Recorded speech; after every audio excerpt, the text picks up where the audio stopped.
give you the information that you need, from business to economy to politics to technology. And that's all we do here on Newspunch, from the beginning to the end. And that is why we are Ben. Keep watching Newspunch from Ben Television. And today, I'll be your host.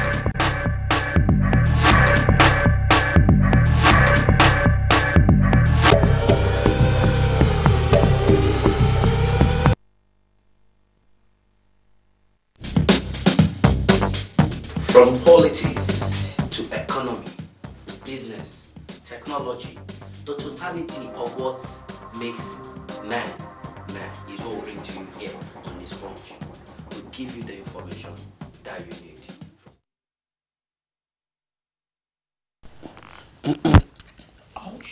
Thank you for being part of the program today. My name is Tunde Alabi, and it's a pleasure to have you join us on the program. The program is Newspunch, coming to you live on the program. All right, I've got some guests in the studio that will be joining us to take a look at issues that we'll be discussing on the program today. Quite a lot of issues we're taking on. We'll go to Africa, we'll go to Nigeria, then we'll come to the rest of the world. But in the meantime, let me return you to the studio for a very quick break. And when we come back, we'll continue with the program. You don't need to go away. It's going to be juicy. It's going to be interesting. You also have the time to be part of the program once we open the floor. We'll go on this break. We'll be back.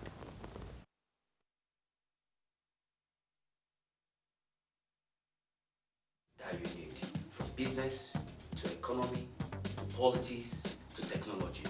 And that's all we do here on Newspunch, from the beginning to the end. And that is why we are Ben. Keep watching Newspunch from Ben Television. And today, I'll be your host.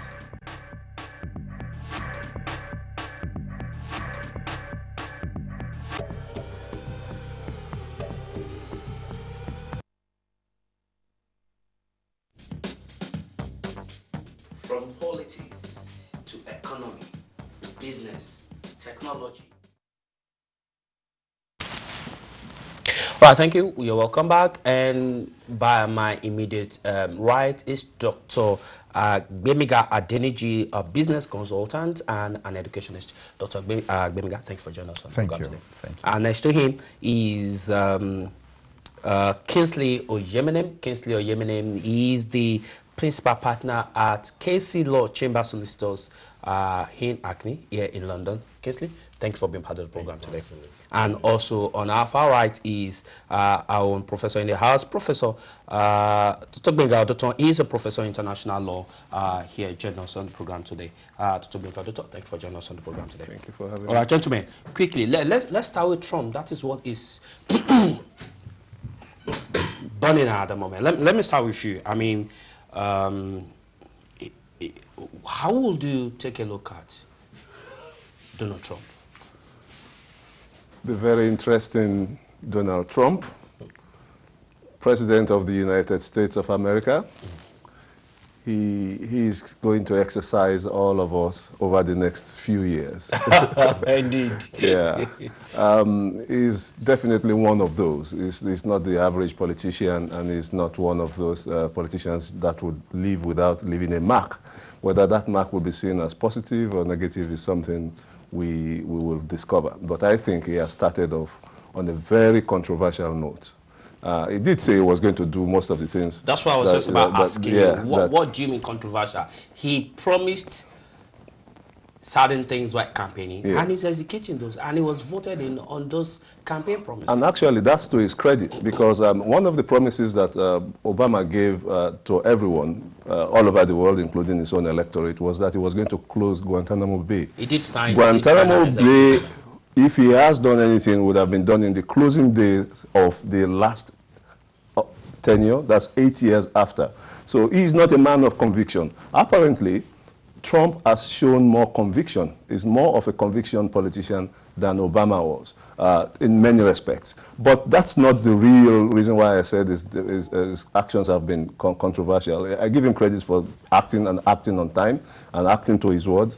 But it's been controversial from the perspective of international law, to the extent that a country has sovereignty, full sovereignty, over who it lets into its country. And from pesticides to cars to human beings, a country can exclude and include. I mean, Ivory Coast blocked its boundary, 700-mile-long boundary with Ghana for up to a year at some point. You remember during the Ebola incident, many countries said we don't want people from that country for a while. So countries have it within their inherent powers and jurisdiction to be able to do this.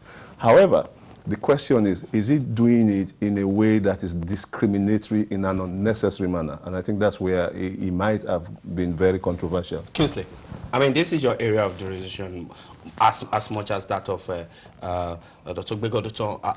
Would you say President Donald Trump's executive orders are discriminatory, especially in the area of who he lets into his country and who he doesn't? I think he made mention of something here, and that is the fact that as a president, he has the right to implement and sign those orders that he did. Okay, now his action in terms of excluding the 6 countries or 7 countries that were listed, are they discriminatory? Let's look at it in the context of what are the background history of this country. If you see that the world has been plagued with terrorism, then the question is, what is the history?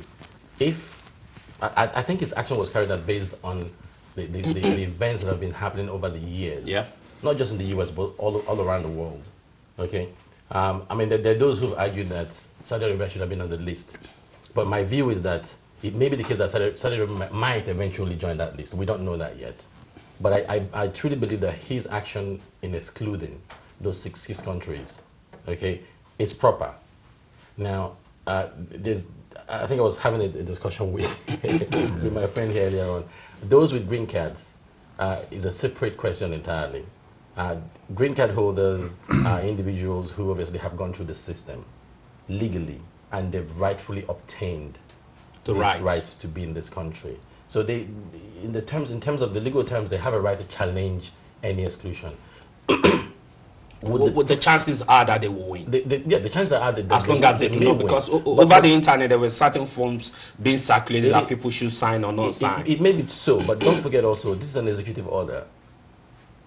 If you remember, in U.S. history, I think there was a particular period when whether they were Japanese citizens, and these were actually U.S. citizens.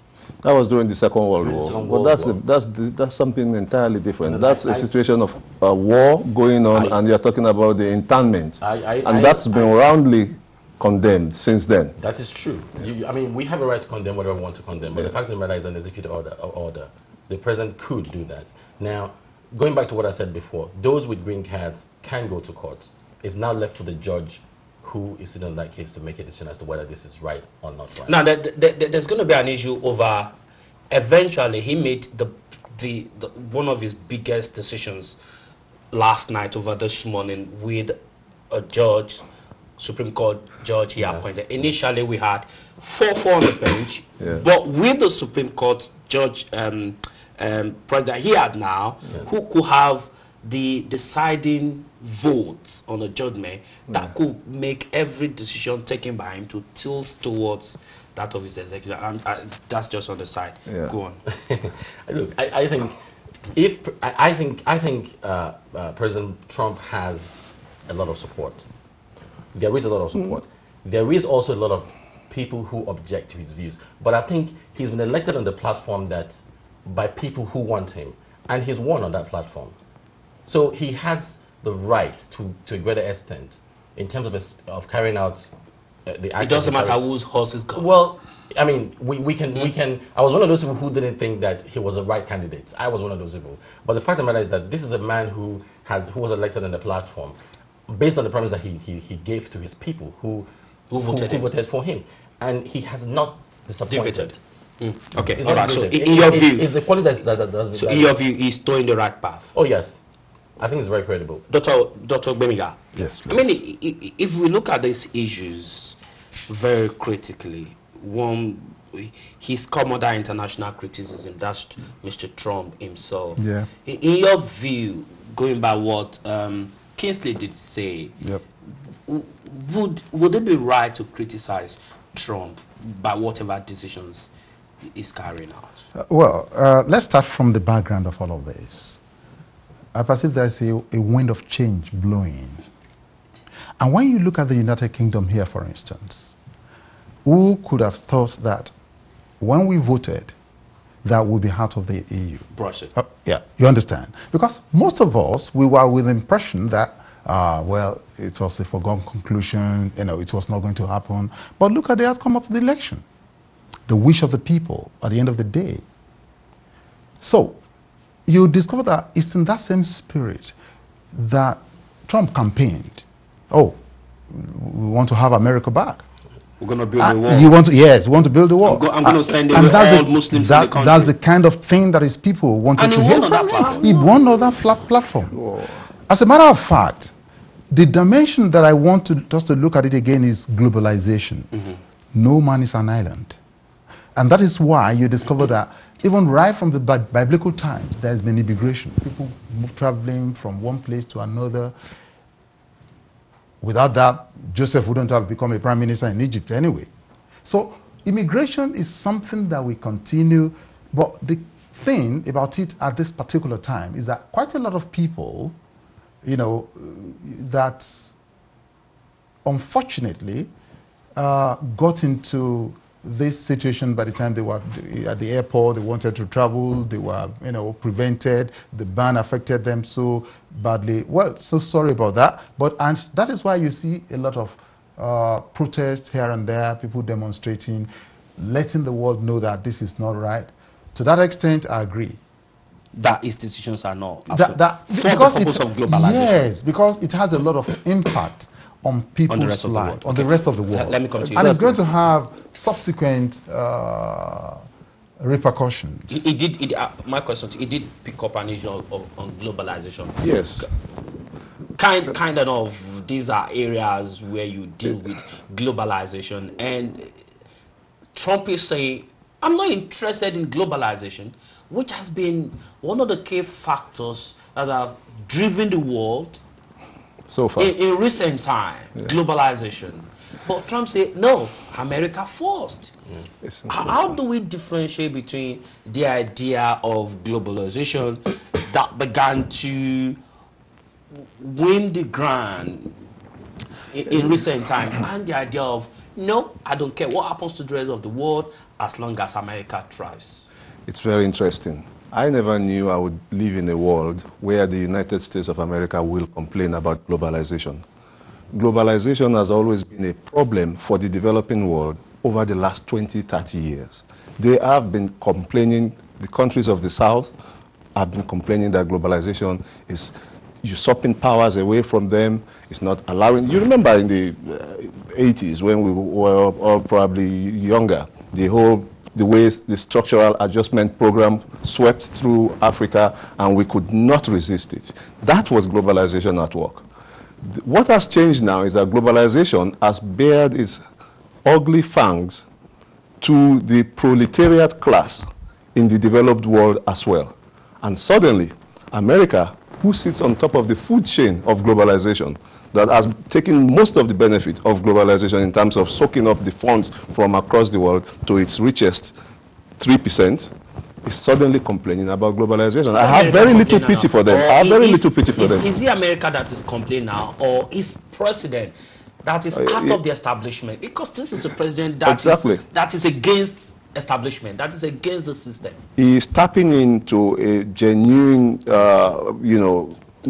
concern that people who are out of job in this country have been expressing, and not just the middle class is being whittled down in the U.S.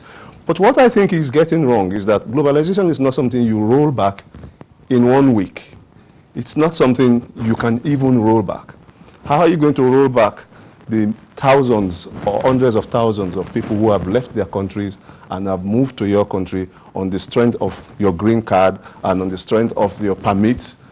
You can't do reckless. What he has done recently, we all started off by noticing that it's legal. It's possible legally. But that doesn't mean it's wise to do. Right. My university here in the University of Kent in England has had to set out a directive and inform the entire university population, staff and students about if they have been affected by the decisions in the United States. That's how globalized the world has become. There are people from the United States who have come to the UK to study or brief periods, or staff who have come to study for brief periods, and they are suddenly finding themselves not being able to go back to the country where their principal study is taking place or their principal place of work is. It's very disruptive. We may be used to such things in the developing world, like in Nigeria. This is a typically Nigerian decision that has been taken. Retroactive, not caring whose ox is God. But in the developed world, this is completely unheard of. And he will pay for this. He will pay for this. It's reckless. Let me hold you on that. Okay, you want to... I think for me, the operative word is change and different. He is different. What he has done is what nobody has, although they've thought about it, okay? The fear of doing it. They haven't taken that step to do it. He referred to the fact that we had this Brexit in the UK. How did it happen? I've been in my sector, and I think probably in other sectors, for those who over the years have observed it. When you had obviously the first European countries, and then you had the Ascension 8 countries who have later on joined, there was a time when you had an influx of EU citizens, those who joined, who were coming into Britain, and Britain was the place of choice amongst other European countries. Okay, for whatever reason it was. Some it was the lifestyle, some it was the benefit system, some it was trying to seek a better life. But you find that when they came in here, those who were on the ground then started struggling to an extent because job became scarce. These individuals would undercut the market. So let's say that the normal builder could do a job for £500. The person who came from either one of the associations might offer it for £200. Do you understand? I think, and as a result of that, it then led to the vote for us to leave Europe. The argument still remains, just as it is in the US, that that vote doesn't represent the true intentions of all British people or those who are resident here. But the fact that it did, because we're out of the European Union. Okay, let's take that back to the US. It's exactly what's happening. It's exactly what's happening. Now, the difference with this is that the US has, if a decision is made in the US, it has great impact, not just within the country, but externally. And that is the consequence that we're seeing now. It's more like a domino effect. So it's being felt all over the world. It's a very powerful country. And to be honest with you, I think at this very point, I've lived in the US before, but when people talk about the States, I never knew that the decision like that could have consequences, not just in one country, but across the world. It has. We may not like it. There are those who don't like it. There are certain things that Trump has said and done that I'm not necessarily happy with. But the fact of the matter is that, like he said, we have to start from somewhere. Yeah. Okay? He's made this order regarding the 6 countries and those with green cards. He's come to realize the fact that, well, hang on a second, those with green card, you can't exclude them. Let them come back in. Do you understand? So I think it's a learning curve for him, but it's something that has to be done. Whether we talk about globalization or not, okay, it's like a man, you're in your own home, you invite a guest to come in. He comes in, he has kids, before you know it, he takes over the house. It's a natural instinct. You've got to protect your own. And I think this is what it is. Yeah. Well, if we take a look at Donald Trump, one of his excuses is, look, the world is being... He did say that Christians' heads are being chopped off anyhow by Muslims. Yep. They are responsible for terrorist attacks. Yep. And so to protect the United States, what in his own idea, former President Obama couldn't do, he needed to take certain actions against certain countries whose violent citizens are coming into the U.S. Say, for instance, crisis in Iraq, in Syria, in Sudan, and other places like that. Morally, would we say Donald Trump is not justified? Indeed, looking at the killings of the level of terror? Okay. You see, there's no... I'm not going to say yes or no. And the truth is this. When you look at the impact of 9/11, I tell you, it's still very fresh in the memories of Americans as I speak. Because people that have loved loved ones, children, parents, wives, and quite a lot of, they still mourn them till now. And that's on one angle. Donald Trump has been trying to prevent a kind of reoccurrence of that. And we all know, anyway, that the whole world is fighting terrorism now, because who wants to just sit down there in their comfortable nation and some fellows who come around and just kill them for nothing? These are people that, they don't have value for lives. But one basic thing I want us to realize is this. We should ask the question, what has brought us to this? Immigration is about economic interest for both the countries and the individuals, the migrants. When you go to a country, you're looking for a greener pasture. You want to look for better life. And the countries that are looking for cheaper labor. They're looking for the workforce, and that is why, oh, okay, come over, we'll give you space, you can work here, and it goes on and on. But now they are getting to realize the fact that, come on, our own citizens don't have jobs.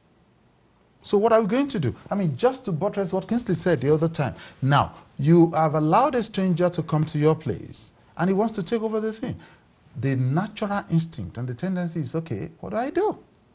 They don't have any other place of their own. For those of us, I mean, let the truth be said. If anything happens now, we can run back to Nigeria. I mean, there are people that... this is all they you know. remember the instance, luckily you guys all from that part of Africa, the Ghana must go days. Yeah.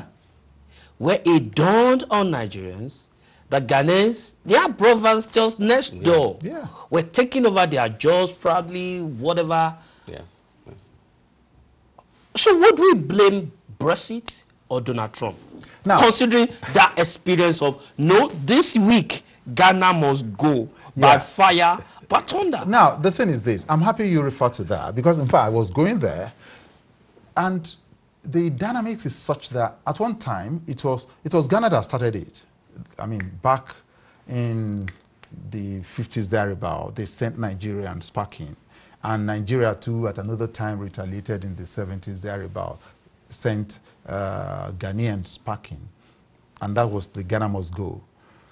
And you discover that the situation in each country determines the kind of policy. The reactions. The reactions.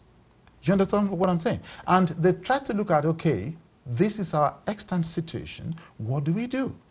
Don't forget, what is democracy? For the people? By the people. And the interest of the people, you discover, is key in democracy. What the people want. Okay. So this is about what Americans who voted for Donald Trump want. Yes. A campaign on this platform is executing his campaign promises, and that's about democracy.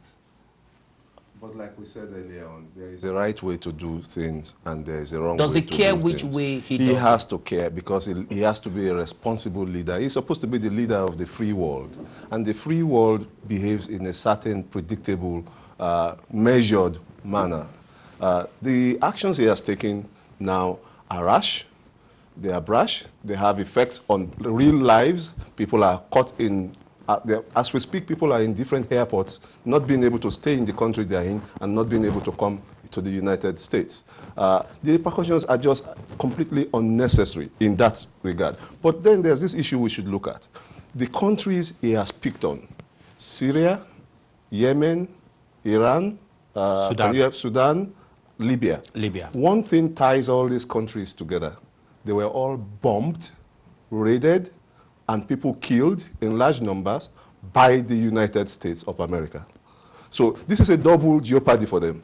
First, their systems were destabilized by the CIA and by the US. I mean, this is common, this is out in the open, this is not even a conspiracy theory, this is what came out even by Donald Trump's admission during the campaign trail. He said, we have fought senseless wars. We've gone to places we should not have been. And one of the things he campaigned on was that he was not going to fight any more foolish wars. So, but he gets into power, and who does he start punishing? Those very countries. We can name them backwards. That have been, look at Libya. Look at what Libya has become. Libya will probably never be a viable state again. It's going to break up into pieces. Iraq is going to suffer the same fate.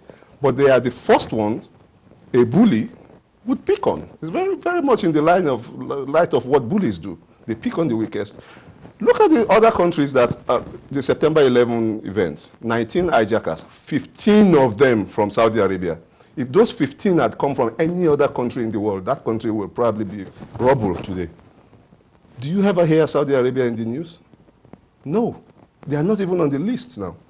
Bahrain is not on the list. UAE is not on the list. Well, they are the friends. Oh, but then that's the thing. That's the other thing. I think there's this poem that says, when they came for the Jews, I didn't say anything because I wasn't Jew. When they came for the intellectuals, I didn't say anything because I was intellectual. Yes. And there was a list. And by the time they came for me, there was nobody to stop them from doing so. Yeah. That is precisely what is going to happen. It starts with this 6th one. When it gets away with it, yes, Nigeria is going to be on the list at some point. I think, like I said before, I think there's more countries that would be on that list. Yeah. It's coming. But I can swear that Saudi Arabia will never be on that list. I think you might be right. And obviously, it's about balancing. I think initially we said, we've got to look at the fairness of it. You know, how fair these orders are, okay? Saudi Arabia is a powerful country. It's a well-known fact. And they have a lot of influences all around the world. 9/11, like we said, we know what happened. In fact, they may be from Saudi Arabia, but they are rebels. Wait, there are 15 nationals. 15 of them. They from one country. Yeah, but they and Osama bin Laden is from that country. Yeah, but these are Saudi Arabian citizens who are against the systems in Saudi Arabia, who do not live in Saudi Arabia. I understand what you're saying. Yes, no? Are we saying Osama bin Laden was never a friend of the system in Saudi Arabia. Neither was Saddam Hussein. Saddam Hussein hated terrorists, fundamentalists. He hunted them down. He would he wouldn't suffer over the decision to knock out a terrorist camp. So it's not about his terrorism, neither did he have weapons of mass destruction. Why was his country destroyed? And I tie what is going on in America today to that initial sin. From the moment they committed that sin, it was a sin from the perspective of international law. It was a moral sin. America has not been the same again. Okay, as we run down on the issue of America, let me come to you, Dr. Adim. Bimga. Okay. Do you see Trump getting away with this? Do you see him going to this path in the next 4 years?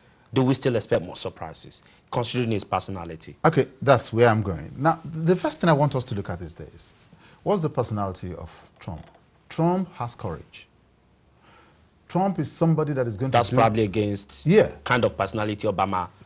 And Trump, let me tell you, Trump is going to be is somebody that doesn't care whose horse is God.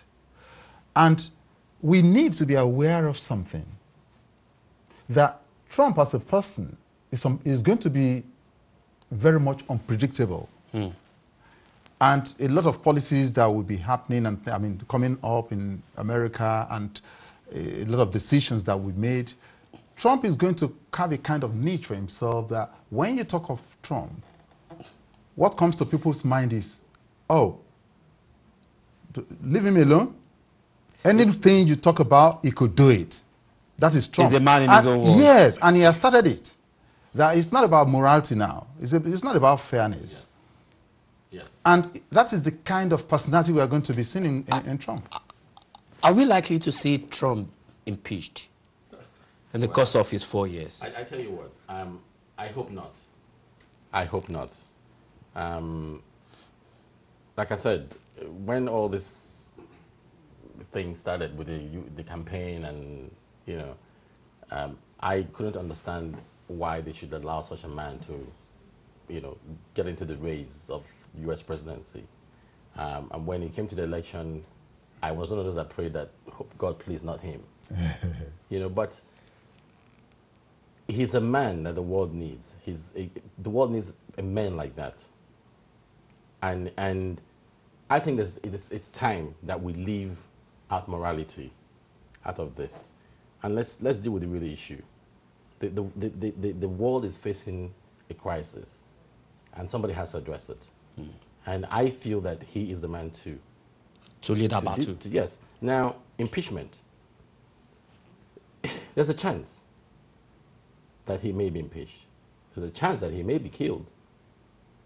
He may be. There's a chance. Okay, he's obviously upset the status quo as we know it. I mean, people can't understand what's happening. They can't understand what's happening. So such a person may. Impeachment it's possible. It's a possibility that could happen with him. I mean, because nobody has ever upset The world the way yes, he's doing. the way he has. So it may well It may. happen. But I hope it doesn't. I want to see him not just the 4 years but the 8 years. Really? Yes. I'd like, honestly. I mean, I've lived through a time when I've seen people come in and really nothing has changed. We tell the same story almost, every year. Let's see what this guy can bring to us. Yeah. And we're already having a taste of it. As hard as it may sound, yes, I'd like to see him. What difference do you see between Donald Trump and Obama? Donald Trump is obviously, like I stated earlier, a conviction politician. What you see is what you get. Where he says he's going to go is where he's going to go. That, in a sense, can be positive. Obama was a liberal, and liberals are notoriously whimsical. They can go this way tomorrow. Look, most of the days Obama spent in office, every morning, one of the first things he does is to sign for people to be bombed in their different countries by drones. Did you hear about that in the press? No, you saw the nice face of Obama. Obama, the nice one, the liberal. Up until the last days. In fact, there was one last one he left for Donald Trump to sign, and Donald Trump signed it. And that man has just been killed, I think, in the last 2 days in Yemen. 10 people died in that drone strike. His children and his wives. Innocent people. Because that's a typical American president. So in a sense, there really is no difference between them. I can find myself agreeing with him. We are both brave men to say that we want to see him there in 8 years. I can find myself agreeing with him only on one condition. If in that 8 years, the United States does something very exceptional, which is not to fight foreign wars again. Oh, he can have 16 years. I will let him have it. And let him deal with his... America first, at home. But not America first, using drones to kill and bombing wedding parties, bombing the Red Cross camps, bombing embassies. And I'm not making all this up. These are actual incidents that have happened in the last decade. So America first at home. If he likes, yes, let him increase the list of people who can come there. I don't think I have any business plans or travel plans to the U.S. As long as human beings in their own countries are left alone to live in peace. Okay. But one last prediction. I strongly suspect that what is more likely to happen is that he's going to resign himself in a huff when he lands himself into some real hot water. Really? Perhaps in the 3rd year. All right, hopefully. Likely not to be impeached, likely to be killed, likely to resign. We need a man like him. Do we? Do we need a man like him? Just one word, yes, no. We do. We do need a man do. like him. But I don't want to flog the issue of Trump anymore because we need to cross over to That's Africa. all right. That's Quickly okay. take a look at what is going on in Nigeria and other parts of Africa. I've got my guest in the studio. I've got Dr. Gbemiga Adeniji, a business analyst, joining us in the studio. And I've got my very good friends, Kingsley Yemenem, senior partner at KC Law Chamber Solicitors here in London. And of course, my very good brother in the house, Professor of International Law, Dr. Gbemiga or Dr. Kent University. Thank you for joining us, gentlemen, in the house. We will be crossing over to Nigeria. We'll be taking a look at issues development after this break. But let me just quickly give you the background. We'll be talking about Nigeria. In 2016, about December, the Senate, that is the upper legislative chamber of the Federal Republic of Nigeria, indicted in their report the Secretary to the Government of the Federation, Nigeria, of financial mismanagement on the presidential initiative on the Northeast up to the tune of 200 million naira. And in that report, this committee recommended that the Secretary to the Federal Government of Nigeria, Baba Shilawa, should be sacked, relieved of his position as the SGF, and it should be handed to either the EFCC, the police, or the ICPC to be prosecuted based on his involvement in that committee and the issue of corruption. However, early this year, sometime in January, the presidency replied to the Senate in a letter signed by the president himself, President Muhammadu Buhari, clearing the SGF of any wrongdoing, and of course rising up to the defense of the SGF, Baba Shilawa, that he was not given the appropriate opportunity and time to come up to the defense of himself, to clear his name, and as a result, the presidency does not stand in good order to carry out the recommendation of the Senate. In its response, the Senate did reply that they stand by their recommendation and they are convinced that Baba Shilawa, the SGF, is indeed involved in financial management in the presidential initiative of the Northeast. Now, what we'll be taking a look when we come back from this break is the presidency right to have absolved the SGF of any wrongdoing? Do you think the President Muhammadu Buhari, he's justified, is right? At what point did the presidency become a corrupt investigative department to clear, absolve, and make people understand that his staff or members of the cabinet are not guilty of any corrupt practices? What do you think the presidency should have done in this instance? This is what we'll be taking a look at when we come back from the break. Don't go away, as I have my guests in the house. Luckily for me, I've got two lawyers in the house and one business analyst. We'll take a look at that. Don't go away. We'll be back.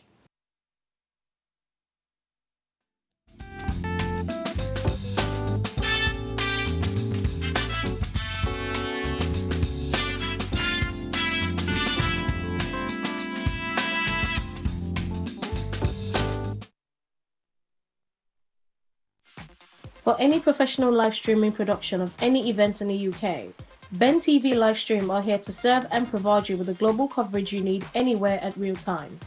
We are offering a deal to accommodate the local events. Just send us an email for more information at livestream@bentelevision.com or call us on 020-8808-8800. Ben TV, Sky 182, bridging the gap.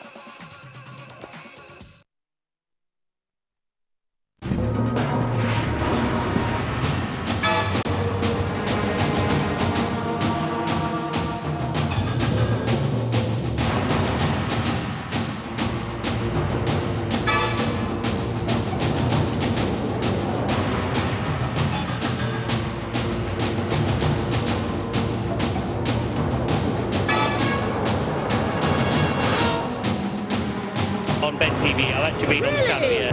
Ben TV!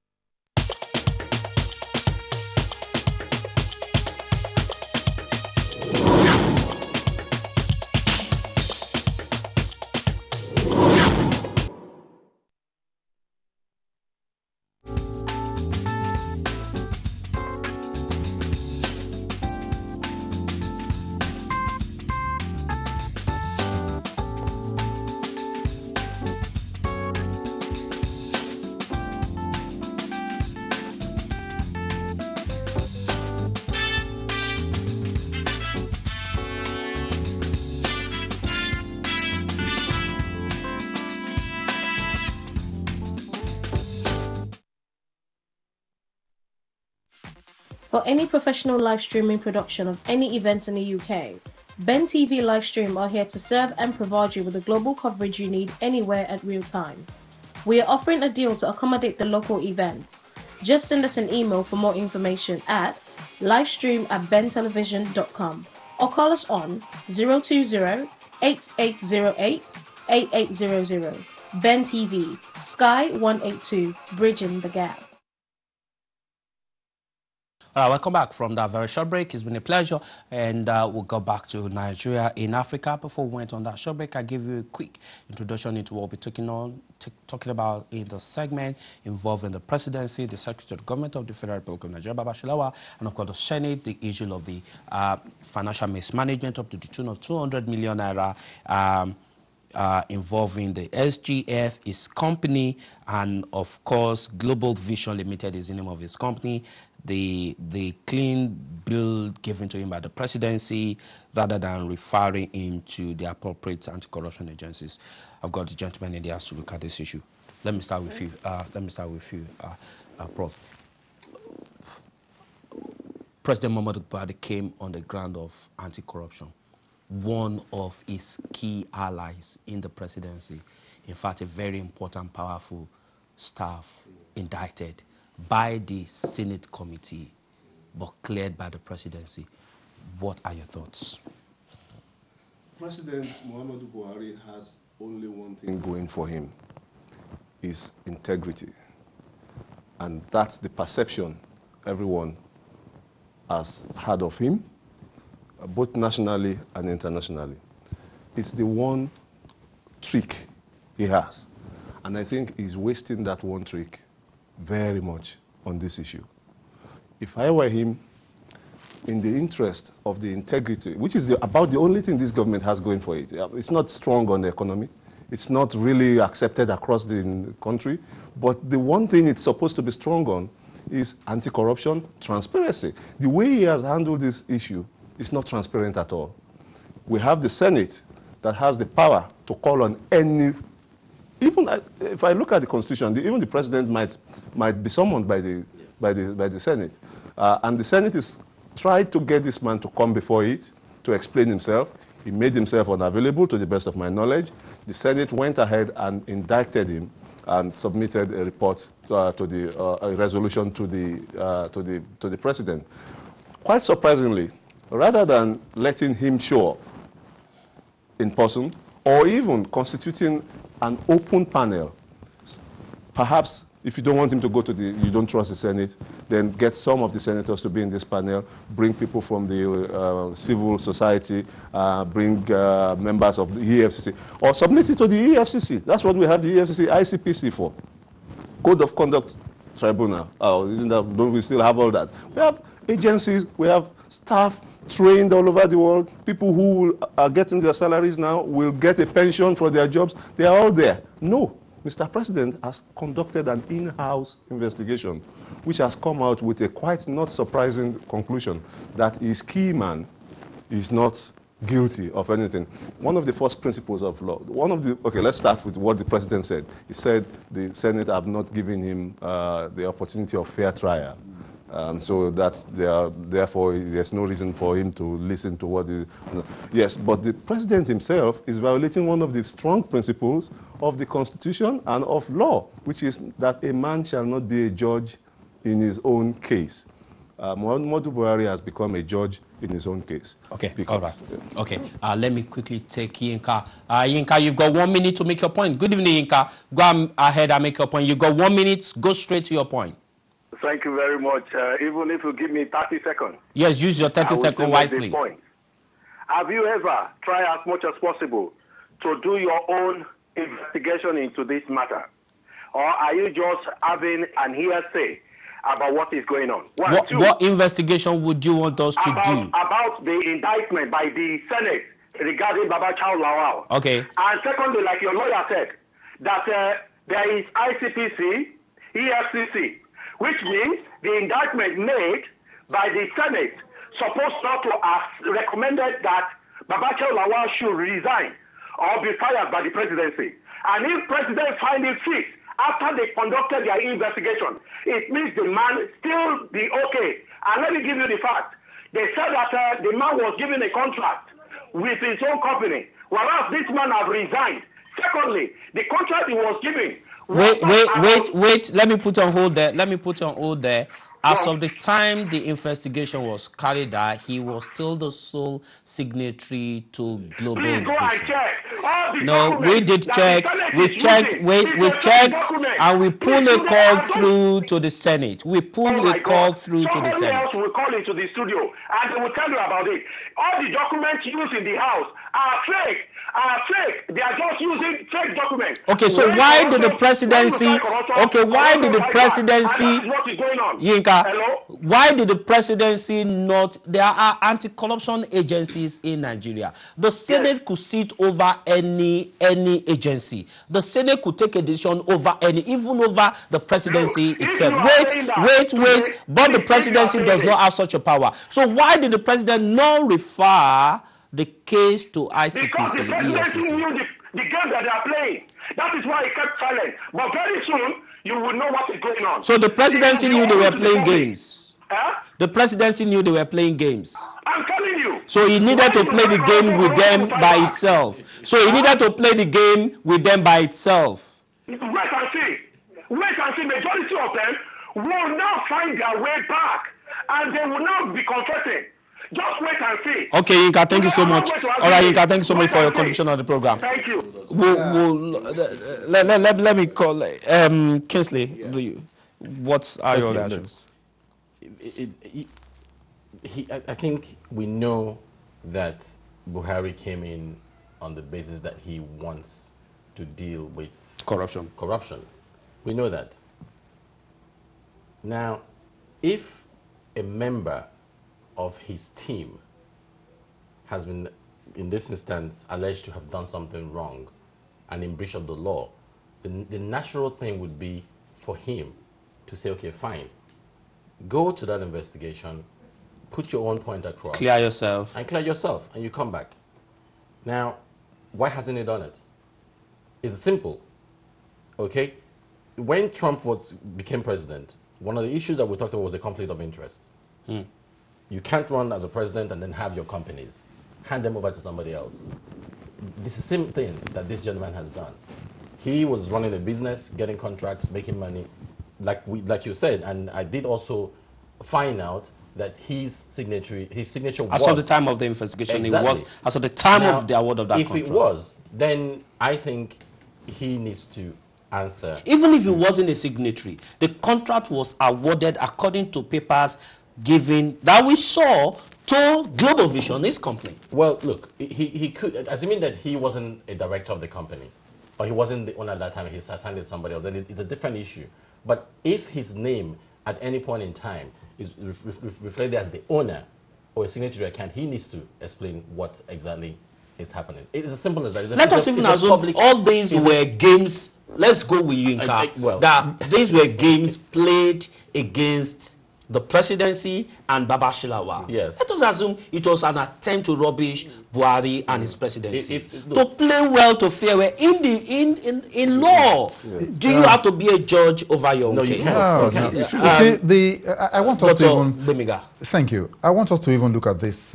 Oh, I'm afraid before you go, I think I've got a caller on the line. I'm sorry. Ayo, I'm sorry. Oh, Ayo is gone. Ayo, I'm sorry. You may have to call back. Okay, go on. Yeah, what I'm trying to talk about now in this situation is this. I mean, let's take a look at what has brought us to this point in Nigeria. Corruption. The level of corruption is so huge in Nigeria. Well, the truth must be said. There's corruption everywhere, in every country. But we're talking about the magnitude now. And one thing about the leadership in Nigeria is that, one, there is no integrity. And people get there and look for opportunities to enrich themselves. They're not there because they want to do anything meaningful This and government has positive. come on the backdrop of integrity. Yeah, but to what extent have they done that transparently? questionable. That's my question. This was is an it not own- selective? This is a own goal. This Yeah. is a proper own goal. It's Completely uncalled selective. for. You see, the thing is this. When you want to sanitize, as it were, in our own situation, you must be seen to be transparent. And another thing that is even lacking is this. Majority of the leaders in Nigeria, especially those holding key positions, they don't have integrity.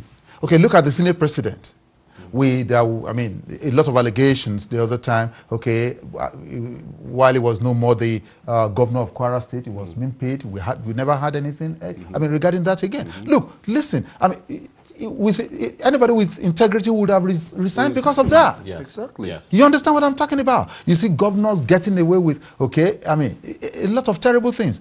Bailout funds, they couldn't pay salaries, and they see payment of salary as a favor, which is supposed to be an entitlement. Now, not only that, you look at the presidency now gave bailout funds. What did they do with it? They're not accountable. Yeah. And they're able to get away with all of these things. Then one other key thing that is helping them to get away with it is this: no communication between the leaders and the led. If there is adequate communication coming around, okay, this is what we are doing, like all the money collected that they have been able to collect from, money that's been embezzled, that's been collected. What did they do with it? What information do we hear about that? We don't have any information. So we don't know how they're going to spend all the money. Okay, Kingsley, let me quickly come to you. I think before we can take one more call before we go, but Kingsley, before that call pulls through. Yeah. If you were to be advising Mr. President, If I were to be advising Mr. President on this matter, I think for the sake of his credibility and his government credibility, there is need for him to hands off and give proper instruction to the gentleman to answer to this allegation. Because we've seen people arrested for less in Nigeria, unfairly. Now, if the Senate has carried out an investigation and this gentleman comes and provides evidence to the contrary, then fine. The whole thing dies off. And they can apologize to him. absolutely. It doesn't take anything. I think tops, how long would it take? Well, nobody's saying he should resign. If they find him wanting after he puts forth a response, then let him resign. But if they don't find him wanting, then let the natural thing happen. Let them apologize to him and let him be. Okay, we've got 1 minute to go. Prof, the Senate has said you accuse us of corruption.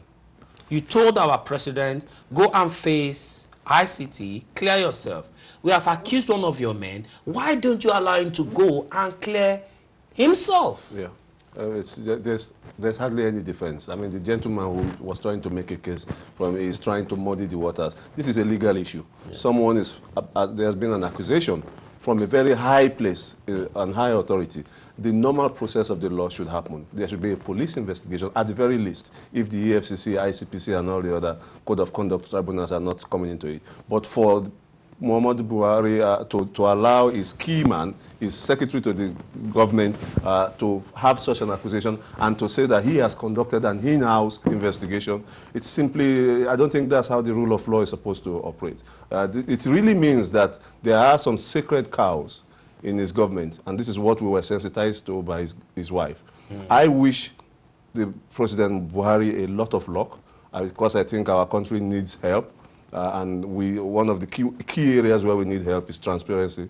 But this is why I'm particularly saddened by this development. All right. Sugbenga, Dr. Professor of International Law, thank you for joining us on the program today. Thank you for being part of the program. And Sugbenga Doniji, business analyst, thank you for being part of the program. Thank you very much.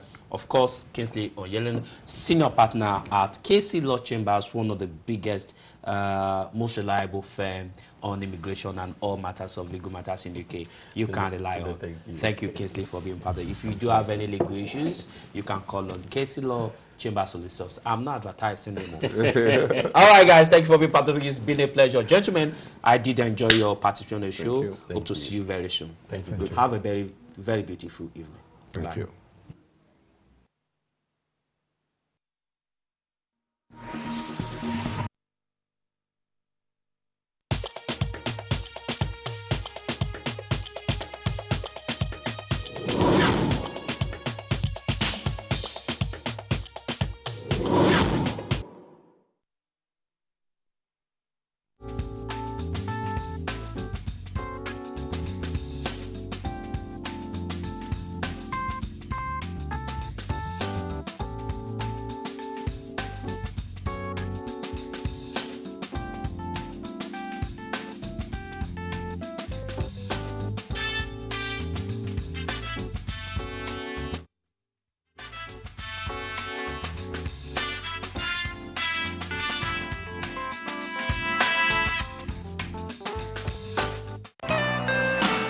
Gravidi Luxury Hotel, the newest home away from home in the Nigerian hospitality industry. 10 minutes only from the local and international airports. It's the